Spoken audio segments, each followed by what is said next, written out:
ನಮಸ್ಕಾರ.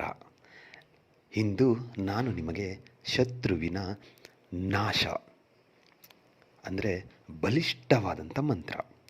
ಒಬ್ಬ ಶತ್ರು ಅಂದರೆ ನಿಮಗೆ ಯಾರು ತುಂಬ ತೊಂದರೆಯನ್ನು ಕೊಡ್ತಾ ಇರ್ತಾರೆ, ನಿಮ್ಮನ್ನ ಬದುಕೋದಕ್ಕೆ ಬಿಡ್ತಾ ಇಲ್ಲ, ಬೆಳಿಗ್ಗೆ ಇದ್ದರೆ ಅವರಿಂದ ತುಂಬ ಟಾರ್ಚರು, ಯಾವುದೇ ಕೆಲಸ ಮಾಡೋಕ್ಕೋಗಲಿ ಅಡ್ಡಿ ಆತಂಕಗಳ ತಂದು ಓಡ್ತಾ ಇರ್ತಾರೆ.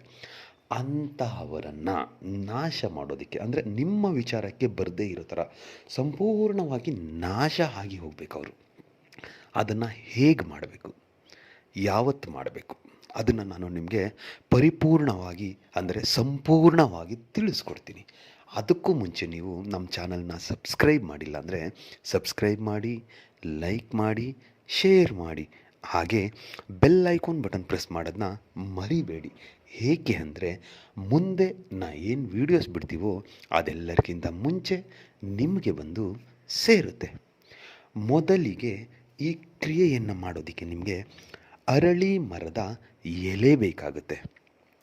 ಅರಳಿ ಮರದ ಎಲೆಯನ್ನು ತೆಗೆದುಕೊಳ್ಳಿ. ಕೇವಲ ಒಂದು ಅಂದರೆ ಅಗಲವಾಗಿರಬೇಕು. ಅಗಲವಾದಂಥ ಒಂದು ಅರಳಿ ಮರದ ಎಲೆಯನ್ನು ತೆಗೆದುಕೊಳ್ಳಿ. ಈ ಕ್ರಿಯೆಯನ್ನು ನೀವು ಶನಿವಾರದ ದಿನ ಮಾಡಬೇಕಾಗುತ್ತೆ. ಶನಿವಾರದ ದಿನ ಅರಳಿ ಮರದ ಒಂದು ದೊಡ್ಡ ಎಲೆಯನ್ನು ತೆಗೆದುಕೊಂಡು ಬಂದು ಒಂದು ಪೆನ್ನನ್ನು ತಗೊಂಡು ದಕ್ಷಿಣ ದಿಕ್ಕಿಗೆ ಮುಖ ಮಾಡಿ ಕುಳಿತಬೇಕಾಗುತ್ತೆ. ಕುಳಿತುಕೊಂಡು ಇವಾಗ ನಾನು ನಿಮಗೆ ಒಂದು ಮಂತ್ರವನ್ನು ಕೊಡ್ತೀನಿ. ಆ ಮಂತ್ರವನ್ನು ಅರಳಿ ಮರದ ಎಲೆ ಏನಿದೆಯೋ ಆ ಎಲೆ ಮೇಲೆ ಬರಿಬೇಕಾಗುತ್ತೆ. ಅಮುಕಿ ಅಂತ ಇರೋ ಜಾಗದಲ್ಲಿ ಶತ್ರುವಿನ ಹೆಸರನ್ನು ಸೇರಿಸ್ಕೊಡ್ತಾ, ಅದು ಹುಡುಗ ಆಗಲಿ ಹುಡುಗಿ ಆಗಲಿ, ಅವರ ಹೆಸರನ್ನು ಅಲ್ಲಿ ಬರಿಬೇಕಾಗುತ್ತೆ. ಅಮುಕಿ ಅನ್ನೋ ಜಾಗದಲ್ಲಿ ಪೂರ್ಣವಾಗಿ ಅರಳಿ ಮರದ ಎಲೆ ಮೇಲೆ ಮಂತ್ರವನ್ನು ಬರೆದು ಆದ ಮೇಲೆ ಆ ಎಲೆಯನ್ನು ನಿಮ್ಮ ಬಲಗೈಯಲ್ಲಿ ಹಿಡಿದುಕೊಳ್ಳಿ. ಬಲಗೈಯಲ್ಲಿ ಹಿಡಿದುಕೊಂಡು ಏನು ದಕ್ಷಿಣ ದಿಕ್ಕಿಗೆ ಮುಖ ಮಾಡಿ ಕುಳಿತಿರ್ತೀರೋ ಆವಾಗ ಮೊದಲಿಗೆ ಓಂ ಗಂ ಗಣಪತಾಯೇ ನಮಃ, ಶ್ರೀ ಗುರುಭ್ಯೋ ನಮಃ ಅಂತ ಹೇಳ್ತಾ ಈ ಮಂತ್ರನ 108 ಸಾರಿ ಪಠನೆ ಮಾಡಿ. 108 ಸಾರಿ ಪಠನೆ ಮಾಡಿ ಮುಗಿದ ಮೇಲೆ ಆ ಎಲೆಗೆ ಅಂತ 3 ಸಾರಿ ಅಭಿಮಂತ್ರಿಸಿ ಆದ ಮೇಲೆ ಅಲ್ಲೇ ಎಲ್ಲಾದರೂ ಒಂದು ದಪ್ಪದಾದಂಥ ಕಲ್ಲಿದ್ದರೆ ಕಲ್ಲನ್ನು ಕೆಳಗಡೆ ಅದನ್ನು ಇಟ್ಟು ಬಂದ್ಬಿಡಿ. ಈ ಕ್ರಿಯೆನ ನೀವು ಮನೇಲಿ ಮಾಡಿದ್ದಾದರೆ ಹೊರಗಡೆ ಹೋಗಿ ಎಲ್ಲಾದರೂ ಒಂದು ದಪ್ಪದಾದಂಥ ಕಲ್ಲನ್ನು ನಿರ್ಜನ ಪ್ರದೇಶದಲ್ಲಿ ಈ ಎಲೆಯ ಮೇಲೆ ಇಟ್ಟು ಬನ್ನಿ.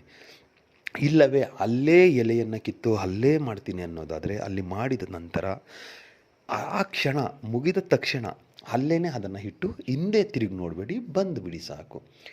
ಎಷ್ಟು ಭಾರವಾದಂಥ ವಸ್ತುವನ್ನು ಅದ್ರ ಮೇಲೆ ಹಾಕ್ತಿರೋ ಅಷ್ಟೇ ಭಾರ ಈ ವ್ಯಕ್ತಿಯ ಅಂದರೆ ನಿಮ್ಮ ಶತ್ರುವಿನ ತಲೆಯ ಮೇಲೆ ಕೂತ್ಕೊಳ್ಳುತ್ತೆ.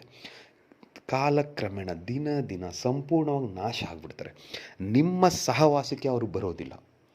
ಅದಕ್ಕೆ ಮಂತ್ರ ಹೀಗಿದೆ: ಓಂ ರೀಂ ಕ್ಲೀಂ ಪ್ರತ್ಯಂಗಿರ ಮಂ ಹಮ್ಮುಕಿ ಭಕ್ಷ ಭಕ್ಷ ಓಂ ಸ್ವಾಹ.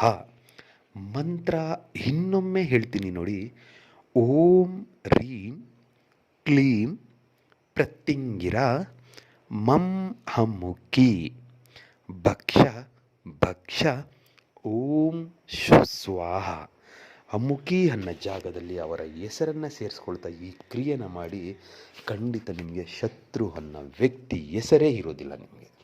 ಈ ಕ್ರಿಯೆನ ಒಬ್ಬರ ಮೇಲೆ ಮಾತ್ರ ಪ್ರಯೋಗ ಮಾಡಿ. ಅದು ತುಂಬ ಹಿಂಸೆ ಕೊಡ್ತಾ ಇದ್ದಾರೆ, ನಮಗೆ ಬೇರೆ ಯಾವ ದಾರಿನೂ ತೋರಿಸ್ತಾ ಇಲ್ಲಪ್ಪ, 8 ದಿಕ್ಕುಗಳು ಬಂದಾಗ್ಬಿಟ್ಟಿದೆ, ನನಗೆ ಯಾವುದೂ ದಾರಿನೇ ಇಲ್ಲ ಅಂತ ಅನಿಸಿದರೆ ಇದನ್ನು ಮಾಡಿ. ಖಂಡಿತ ನಿಮಗೆ ಈ ಯಶಸ್ಸು ಅನ್ನೋದು ಸಿಕ್ಕೇ ಸಿಗುತ್ತೆ. ಮಾಡಿ.